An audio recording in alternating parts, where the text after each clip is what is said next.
زاخو صبري، أحمد صبري لاعب جيد، يمرر الكرة مقطوعة من دفاعات نوروز، تشتت أمامية أوليفيرا، خطيرة أوليفيرا، كلوديو خطيرة خطيرة خطيرة، جول جول جول جول جول جول جول جول جول جول جول جول،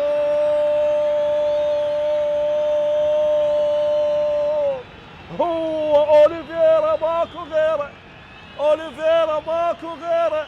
أوه مارادونا، كلوديو أوليفيرا مارادونا صاحب ال10 أهداف في مسابقة الدوري. نعم، ضرب الخط الدفاعي لفريق نادي زاخو وانسل وتوغل ودخل من جهة اليسار بأناقة برشاقة بسرعة، وسدد على الزاوية البعيدة في شباك الحارس محمد صالح. إذا كلوديو أوليفيرا هذا اللاعب البرازيلي، لاحظ ممتازة، ماكو تسلل، انطلق من خلف الخط، وهناك لاحظ عملية الدخول والتوغل والتصويب على الزاوية البعيدة، والهدف الأول في اللقاء. هذا البرازيلي القادم من نادي الذهب السعودي أحد أندية الدرجة الثالثة، أصبح في رصيده 10 أهداف، وبالتالي يقف في صدارة هدافي. بينما هنا خطيرة هذه زاخولية مقطوعة إلى تيليس، هذا المهاري البرازيلي سريع من جهة اليمين، يحاول يمر، لاحظ مرر كرة لكن انقطعت من قبل دفاعات زاخو، تعود لحسين عبد الواحد يمررها من هناك إلى كلوديو أوليفيرا مارادونا، صاحب الهدف الوحيد في اللقاء. مارادونا يصور جول، هذا هدف عالمي، هدف برازيلي، ماركة برازيلية. الله الله الله الله، كلوديو أوليفيرا هو ماكو غيره.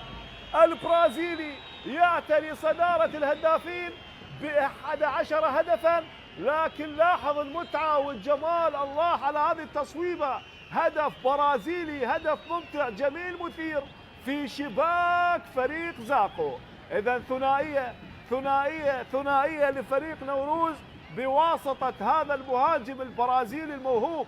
لاحظ كيف خلق المساحة وصوب بالقدم اليمنى على الزاوية البعيدة على يسار الحارس محمد صالح، وهاتها من الشباك يا محمد صالح. هذه كرة برازيلية ثانية لأوليفيرا في شباك زاخو. أكيد ذكرت بأنه كان يقف في وصافة ترتيب الهدافين قبل انطلاق هذه المباراة، لكنه الآن اعتلى هداف مسابقة الدوري برصيد 11 هدفا. لكن هذا العمل يحسب للمدرب القدير ولي كريم. محاولة هذه لفريق نادي زاخو، محاولة التمرير، خطيرة ممكن، محاولة تقليص الفارق، جول جول جول جول جول.